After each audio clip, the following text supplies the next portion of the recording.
Welcome my dear students. आज की class में मैं सुनील दुबे आप सब लोगों का स्वागत करता हूं और आशा करता हूं कि इससे पहले की जो भी क्लासेस है उसमें पूरी तन्मयता से आप लगे हुए हैं और पूरी तन्मयता से आपको लगना ही चाहिए। तो मेरे प्यारे बच्चों, समय खर्च न करते हुए हम लोग अपने मुख्य विषय पर आते हैं। उत्तर प्रदेश विशेषांक की इस सीरीज़ में कल हम लोगों ने पढ़ा है उत्तर प्रदेश की धरती का आधुनिक भारतीय इतिहास में क्या इम्पोर्टेंस है, क्या योगदान है, क्या महत्व है। ये चीज़ें हमने पढ़ी। तो उसी कड़ी में कुछ हिस्से आज भी हम लोग चर्चा करेंगे। तो आज की क्लास का जो हमारा हेड होगा वही होगा आधुनिक भारतीय इतिहास एवं उत्तर प्रदेश। इसी टॉपिक का अध्ययन करते हुए हम लोग आज की क्लास को आगे बढ़ाएंगे। कल तक की क्लास में मैंने आपको जो चीज़ें स्पष्ट की उसके तहत आपने देखा कि किस तरह से आईएनसी अर्थात इंडियन नेशनल कांग्रेस के विभिन्न अधिवेशन उत्तर प्रदेश में हुए, जिसके अंतर्गत मैंने आपको स्पष्ट किया कि कुल 9 अधिवेशन उत्तर प्रदेश की धरती में हुए, जिनमें से 3 अधिवेशन लखनऊ में, 3 अधिवेशन इलाहाबाद में और 1 मेरठ, बनारस और कानपुर में हुआ।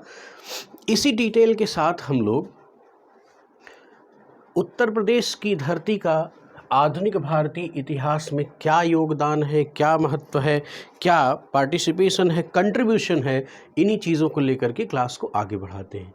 मेरे प्यारे बच्चों, अगर मैं एक एक स्टेप की बात करना चाहूँ तो देखिए, ध्यान रखिएगा इस बात को कि इस क्लास को बड़ी गंभीरता से लीजिएगा, कॉपी पेन के साथ बैठिएगा, नोटिंग करते जाइएगा। इससे आपको फ़ायदा क्या होगा?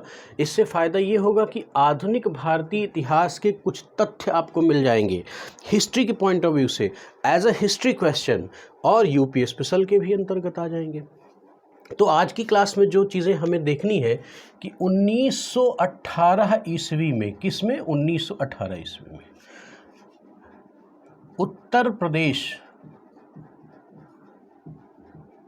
किसान सभा, उत्तर प्रदेश किसान सभा का गठन किया गया, की स्थापना की गई लखनऊ में, जिसके प्रमुख कर्णधारों के अंतर्गत जिसमें नाम आता है गौरी शंकर मिश्र, इंद्र नारायण द्विवेदी और मदन मोहन मालवीय का। इन लोगों ने उत्तर प्रदेश किसान सभा की स्थापना 1918 में की। मेरे प्यारे बच्चों, ध्यान समझना, उत्तर प्रदेश किसान सभा, अवध किसान सभा इत्यादि मिला करके ही एक समय ऐसा आता है कि राष्ट्रीय किसान सभा का गठन होता है। सहजानंद जिसके अध्यक्ष बनेंगे, उसकी भी चर्चा मैं करूंगा, लेकिन एक क्रमिक ढंग से हम लोग इस पर चर्चा करते जाएं कि किस तरह से किन किन इवेंट्स का क्रमिक विकास आधुनिक भारतीय इतिहास का उत्तर प्रदेश से संबंधित है। इसके साथ साथ स्टूडेंट एक चीज़ और देखें कि 1920 ईस्वी में, पहले इस घटना को आप समझिए, एक आंदोलन है खिलाफत आंदोलन। ये आपने देखा होगा, लेकिन खिलाफत आंदोलन के बारे में थोड़ा सा मैं समझा भी देता हूँ आपको। दरअसल खिलाफत आंदोलन किस घटना पर आधारित था कि प्रथम विश्व युद्ध के बाद ब्रिटेन और उसके मित्र राष्ट्र जब इस्लाम धर्म के प्रमुख खलीफा अर्थात जो टर्की में रहता था, खलीफा के प्रति किए गए दुर्व्यवहारों को ध्यान में रखते हुए वैश्विक स्तर पर एक आयोजना तैयार की गई कि नहीं, ब्रिटिश वालों का हमें विरोध करना है। यहाँ पर शौकत बंधुओं ने अंग्रेजों से ये वचन लिया था कि ठीक है, प्रथम विश्व युद्ध में टर्की की हार होने के बाद आप खलीफा को टच नहीं करेंगे, लेकिन वहाँ पर खलीफा के साथ दुर्व्यवहार हुआ। बाद में मुस्तफ़ा कमाल पाशा ने तो खलीफा का पद ही समाप्त कर दिया। तो मुख्य मुद्दा ये है कि वहाँ पर खलीफा के साथ हुए दुर्व्यवहार को ध्यान में रखते हुए ब्रिटिश सत्ता के जो प्रति विरोध व्यक्त करना था, उसका जो आंदोलित स्वरूप था उसको खिलाफत आंदोलन कहा गया। तो खिलाफत आंदोलन यूं ही नहीं हो गया, खिलाफत आंदोलन को भी गाइड किया था गांधी जी ने, ये बात आपको पता है। लेकिन मुख्य मुद्दे की बात समझिए कि उत्तर प्रदेश का इम्पोर्टेंस हम देख रहे हैं। आधुनिक भारतीय इतिहास में उत्तर प्रदेश का योगदान क्या है ये देख रहे हैं ना। तो खिलाफत कमेटी बनती है, ये ध्यान रखिए, खिलाफत कमेटी। और ये खिलाफत कमेटी में ही इसी समय अध्यक्षता गांधी जी करते हैं, गांधी जी को ही सौंप दिया जाता है खिलाफत आंदोलन की अध्यक्षता। लेकिन ये सवाल ये है कि ये बनती कहाँ है भाई? तो ये इलाहाबाद में आनंद भवन में जो बैठक होती है इलाहाबाद पर, प्रयागराज में, यहाँ पर ये दूसरी इवेंट खिलाफत कमेटी बनेगी। तो आई थिंक ये बात आपको बेहतर ढंग से चीज़ें समझ में आ गई होंगी। उसके बाद स्टेंट अगली घटना पर चले। खिलाफत आंदोलन के ठीक बाद असहयोग आंदोलन होता है और सबको पता है कि असहयोग आंदोलन स्थगित गांधी जी ने किस कारण से किया। तो मेरे प्यारे बच्चों, गोरखपुर में चौरी चौरा नामक स्थान, ये इसको हम गोरखपुर मान लेते हैं, वर्तमान मुख्यमंत्री माननीय योगी आदित्यनाथ जी की कर्मस्थली है, जन्मस्थली तो नहीं कह सकते। तो गोरखपुर में चौरी चौरा नामक स्थान पर एक घटना घट जाती है जिसके परिप्रेक्ष्य में गांधी जी ने असहयोग आंदोलन स्थगित कर दिया। तो मेरे प्यारे बच्चों, ये भी आप समझ लें कि चौरी चौरा में हुआ क्या था। दरअसल चौरी चौरा घटना में हुआ क्या था? चौरी चौरा में कुछ भी नहीं हुआ था, वो तो मॉडर्न हिस्ट्री में मैं आपको बेहतर ढंग से चीज़ों को समझाऊंगा। लेकिन फिर भी अपने दिमाग में एक जनरल सा सेटअप बना लें कि 5 फरवरी 1922 को गोरखपुर के पास चौरी चौरा नामक स्थान पर एक थाने में आंदोलनकारी, यानी वो आंदोलन कौन थे? आंदोलनकारी असहयोग आंदोलनकारी अर्थात सत्याग्रही, इन लोगों ने मिलकर एक थाने को जला दिया जिसमें कुछ पुलिस वाले मारे गए। तो चूंकि गांधी जी को लगा कि नहीं, हमारा जो आंदोलन का केंद्रीय बिंदु है वो अहिंसा है, हम हिंसा के मार्ग का चुनाव कर ही नहीं सकते, इसी दृष्टिकोण से ये आंदोलन स्थगित किया गया। तो अतः हम यहाँ पर कह सकते हैं कि 5 फरवरी 1922 ईस्वी को चौरी चौरा, ये जो चौरी चौरा कांड है ये कहाँ से है? गोरखपुर के समीप। तो इसका संबंध कहाँ से हो गया भाई? इसका, इस घटना का भी संबंध उत्तर प्रदेश की धरती के साथ हो गया। तो इतनी बातें अगर आपको अच्छे से समझ में आ गई तो कुछ और बातें समझ लेते हैं। मेरे प्यारे बच्चों, इस बात को आप समझो कि भारतीय कम्युनिस्ट पार्टी, जो कम्युनिज्म है वो धीरे धीरे भारत में भी पैठ बना रहा था और इसी दौरान क्रांतिकारी आंदोलन हो रहा था। और आप देखिए कि आज नक्सलवादी समस्या कहीं न कहीं माओवाद और कम्युनिज्म से जुड़ी हुई है, लेकिन उस ज़माने में ब्रिटिश औपनिवेश से लड़ने के लिए कहीं न कहीं ये सिद्धांत हमारे लिए सहायक था। तो इस कम्युनिज्म की फीलिंग के साथ कुछ पार्टी बनी, कुछ लोग बने। इन लोगों का सशस्त्र क्रांति पर विश्वास है। तो 1924 ईस्वी में कानपुर में, देखिए उत्तर प्रदेश का महत्व देख रहे हैं, कानपुर, अगर मैं इस जगह को राजधानी लखनऊ संबोधित कर दूं तो आप बाखूबी कानपुर को लगभग यहाँ या यहाँ पर पिक्टोरियल रिप्रेजेंट कर सकते हैं। कानपुर में भारतीय कम्युनिस्ट पार्टी का गठन किया गया। कहाँ पर किया गया? कानपुर में। कब किया गया और कब किया गया ये ध्यान रखिए, 1924 में। ये बहुत महत्वपूर्ण समय है। यहाँ पर अभी देखिएगा कि नवीन भारतीय इतिहास में कैसे कैसे चीज़ें घटती हैं। भारतीय कम्युनिस्ट पार्टी में एक डेटा और आप लिख सकते हैं कि इसके गठनकर्ता कौन है। तो एक नाम है सत्यभक्त। दरअसल ये एक पत्रकार महोदय थे। इन्होंने भारतीय कम्युनिस्ट पार्टी का गठन 1924 में किया। अब एक छोटी सी घटना को और जान लीजिए। मैंने अभी आपको बताया था कि उत्तर प्रदेश किसान सभा का गठन 1918 में हुआ। तो मेरे प्यारे बच्चों, 1920 ईस्वी में बाबा रामचंद्र, इसका इतिहास में बहुत प्रसिद्ध नाम है, रामचंद्र बाबा रामचंद्र ने क्या किया था, अवध प्रतापगढ़ में, किस जगह पर, प्रतापगढ़, जो प्रतापगढ़ जिला है यहाँ पर इन्होंने अवध किसान सभा का गठन किया। तो ये चीज़ आप बिल्कुल नोट कर लीजिएगा, बहुत इंपॉर्टेंट फैक्ट है। अवध किसान सभा का गठन या की स्थापना 1920 में बाबा रामचंद्र जी ने किया था। कहाँ पर, प्रतापगढ़। और प्रतापगढ़ कहाँ पर है, इलाहाबाद के पास ये प्रतापगढ़ डिस्ट्रिक्ट है। तो ये भी उत्तर प्रदेश का ही स्थान हुआ, उत्तर प्रदेश के महत्व को बढ़ा रहा है।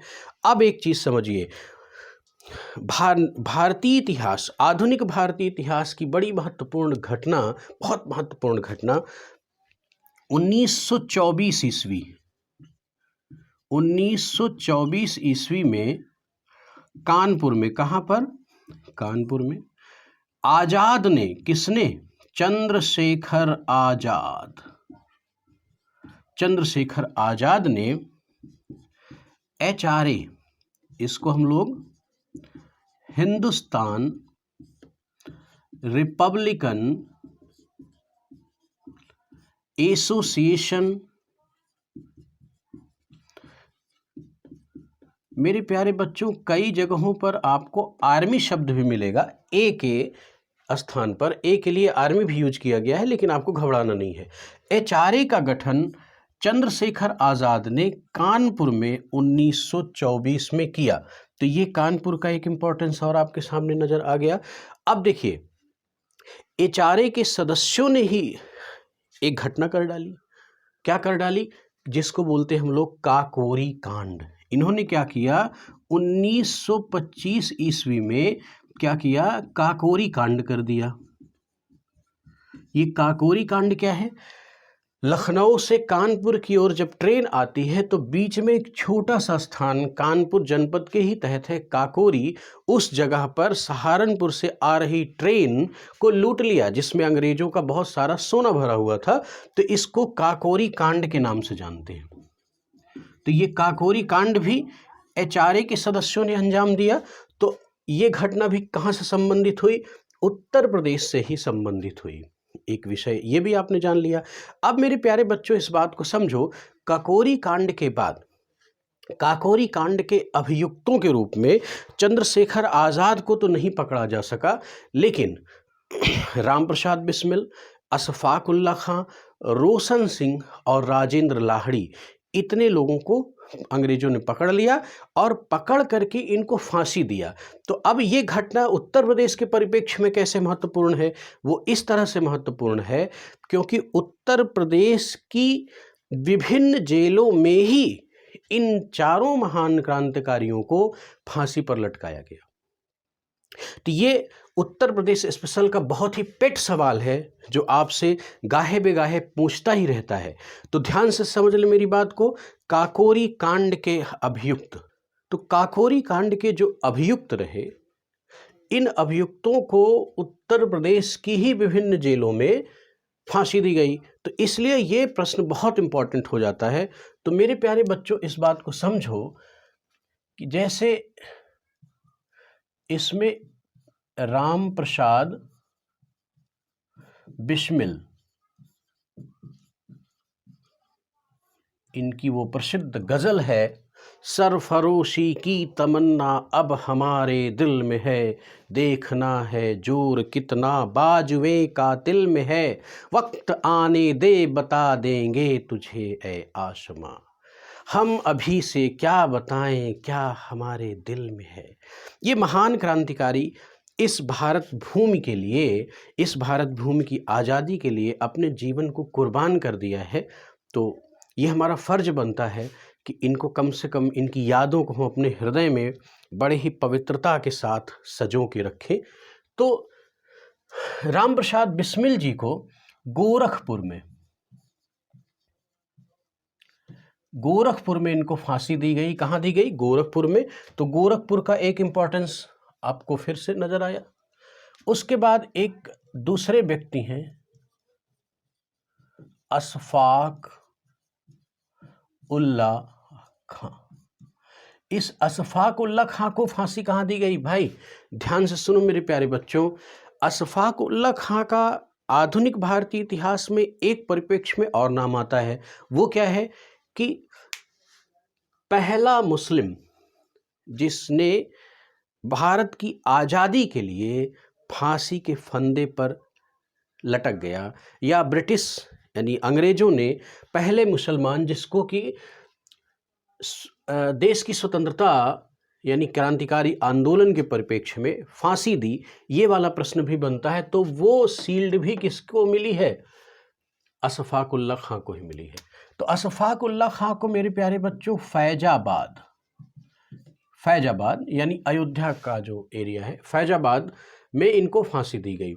उसके बाद रोशन सिंह को बच्चों इलाहाबाद में फांसी दी गई। कहाँ पर? नैनी सेंट्रल जेल में इनको फांसी दी गई। उसके बाद अगला जो नाम आता है महत्वपूर्ण, वो कौन है? राजेंद्र लाहिड़ी।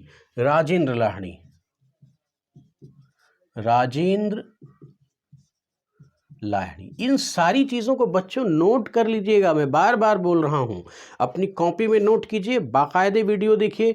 मेरा दावा है कि आपका उत्तर प्रदेश स्पेशल यानी उत्तर प्रदेश विशेषांक की सीरीज़ पूरी होते होते एक भी सवाल नहीं होगा जो आप अटेम्प्ट नहीं कर पाएंगे।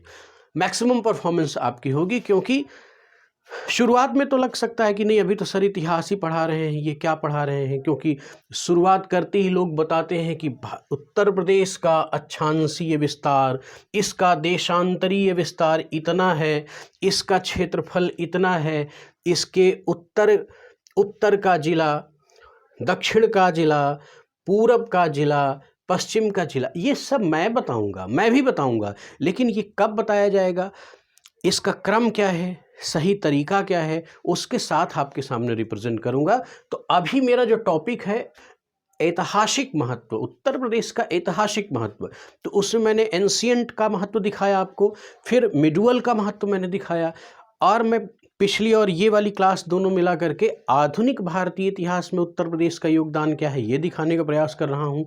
इसके बाद हम लोग राजनीतिक परिप्रेक्ष्य में जाएंगे, फिर उत्तर प्रदेश के भौगोलिक पहलुओं की ओर आगे बढ़ेंगे, तो वो सारी चीज़ें कवर हो जाएंगी, लेकिन उसका एक पूरा प्रॉपर सीक्वेंस है, प्रॉपर ऑर्डर है। अगर उस ऑर्डर से हम नहीं पढ़ाएं तो हम एक अच्छे शिक्षक नहीं, हमारे अंदर शिक्षा प्रदान करने का जो गुण है वो नहीं है, ये ध्यान रखना। तो मेरा प्रयास ये है कि एक अच्छे शिक्षक के नाते, एक अच्छे शिक्षक के रूप में चीज़ों को समग्र और क्रमबद्ध तरीके से आपके सामने रखूं। तो ये जो राजेंद्र लाहिड़ी हैं, इनको फांसी कहाँ पर दी गई मेरे प्यारे बच्चों? इनको ये गोंडा कहाँ पर है? यहाँ पर आपका फैज़ाबाद है, और फैज़ाबाद के ही पास गोंडा है। तो गोंडा बहराइच जिसको हम बोलते हैं, यहाँ पर राजेंद्र लाहिड़ी को फांसी दी गई। तो क्रांतिकारी आंदोलन से इतनी इंपॉर्टेंट चीज़ें निकल के आई, उत्तर प्रदेश की धरती का इंपॉर्टेंस लिए हुए। अब एक बात आप समझिए कि क्रांतिकारी आंदोलन के जो सरताज रहे चंद्रशेखर आज़ाद, उनकी जो गरिमामयी ऐतिहासिक स्थल है वो इलाहाबाद में है, अर्थात प्रयागराज में है, जिसको हम लोग आज चंद्रशेखर आज़ाद पार्क के नाम से जानते हैं। सामान्य भाषा में लोग उसे कंपनी बाग कहते हैं, लेकिन उसका आधिकारिक नाम क्या था? Alfred park. तो मेरे प्यारे बच्चों, 27 फरवरी 1931 को अल्फ्रेड पार्क में चंद्रशेखर आज़ाद कुछ तथाकथित गद्दारों की वजह से अंग्रेज़ों के हत्थे चढ़ गए, और अंग्रेज़ों से लोहा लेते हुए अंततोगत्वा वीर गति को प्राप्त हुए, शहीद हुए। तो देखिए कि 27 फरवरी 1931 ईस्वी का इंपॉर्टेंस क्या है? चंद्रशेखर आज़ाद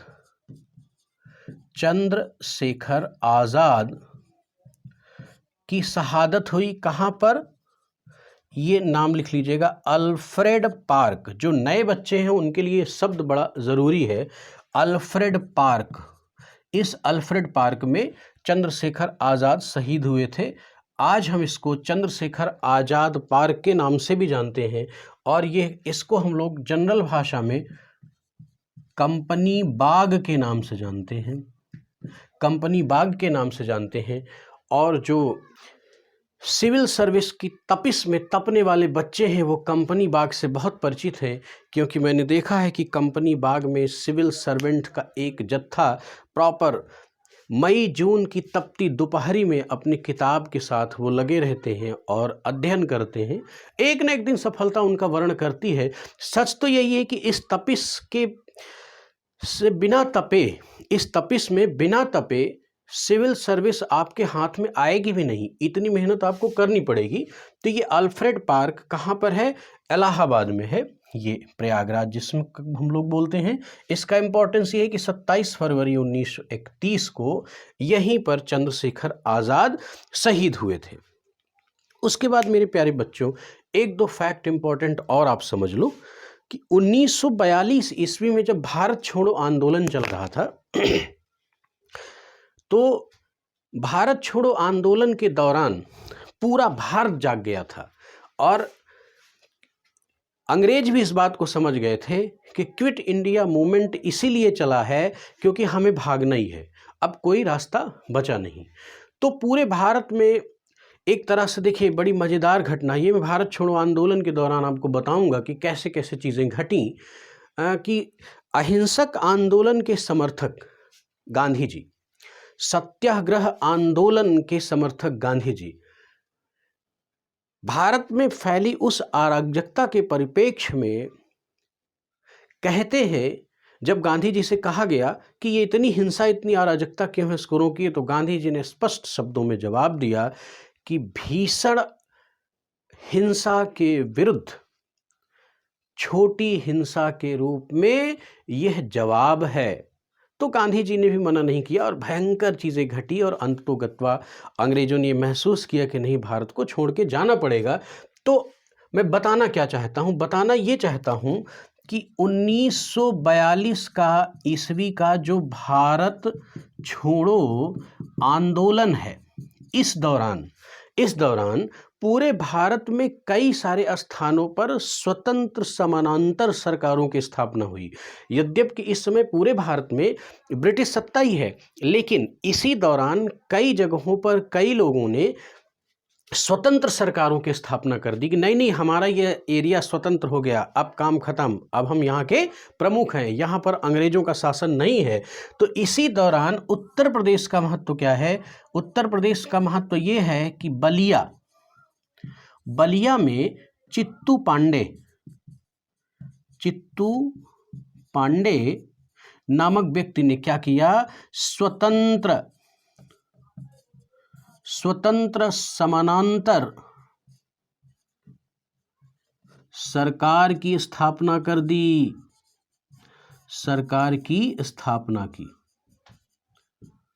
कहां पर की? ध्यान सुनिए, ये बहुत इंपॉर्टेंट फैक्ट है, इसको ध्यान रखिए। 1942 के भारत छोड़ो आंदोलन के तहत बलिया के चित्तू पांडे ने बलिया में स्वतंत्र समानांतर सरकार की स्थापना की। ये घटना भी आधुनिक भारतीय इतिहास में आपके उत्तर प्रदेश के महत्व को स्पष्ट कर रहा है कि नहीं? कहां पर? बलिया। तो बलिया का ये एक इंपॉर्टेंस आपने देख लिया। एक चीज और आप समझ लीजिए कि 1936 ईस्वी में अखिल भारतीय किसान सभा का गठन किया गया। अखिल भारतीय किसान सभा का गठन किया गया लखनऊ में, और इसके जो पहले अध्यक्ष रहे वो कौन थे? सहजानंद की अध्यक्षता में, और इसके जो महासचिव रहे वो थे केजी रंगा। इन बिंदुओं के आधार पर उत्तर प्रदेश के महत्व को आधुनिक भारतीय इतिहास में आप बेहतर ढंग से समझ सकते हैं। मैं आशा करता हूं कि आप इनको एक एक पॉइंट को अपनी कॉपी में नोट करेंगे, और आप में से जिस भी बच्चे को किसी प्रकार की कोई क्वेरी हो तो 9506202093 इस नंबर पर व्हाट्सएप कर सकते हैं। ये मेरा व्हाट्सएप नंबर है, इसमें अपनी क्वेरीज आप भेज सकते हैं। मैं आपसे निश्चित रूप से संपर्क करूंगा। कमेंट बॉक्स के माध्यम से भी आप अपनी जानकारी ले सकते हैं। लेकिन प्यारे बच्चों, इतनी मेहनत का जो प्रतिफल है वो भी मुझे मिलना चाहिए, और प्रतिफल केवल आपका प्यार, आपका सहयोग यही चाहिए। चैनल को पॉपुलर करें, वीडियोस को शेयर करें, अपने ग्रुप में लोगों को प्रोत्साहित करें कि इस उत्तर प्रदेश विशेषांक की इस सीरीज से जुड़े, और उत्तर प्रदेश के, आप ये समझिए कि आपके एग्ज़ाम में कम से कम 8 से 10 नंबर का वेटेज उत्तर प्रदेश का होता है, और 10-20 वीडियो में, 15-20 वीडियो में, 15-20 क्लासेस में मैं आपको ये कंप्लीट करवा दूंगा, और एक बेहतर तैयारी हो जाएगी, इतनी ज़बरदस्त कि आप आए हुए क्वेश्चन में 80% क्वेश्चन अटेम्प्ट करने की ताकत रखेंगे, और इतना करते हैं तो समझिए कि सफलता आपके द्वार है। Thank you very much.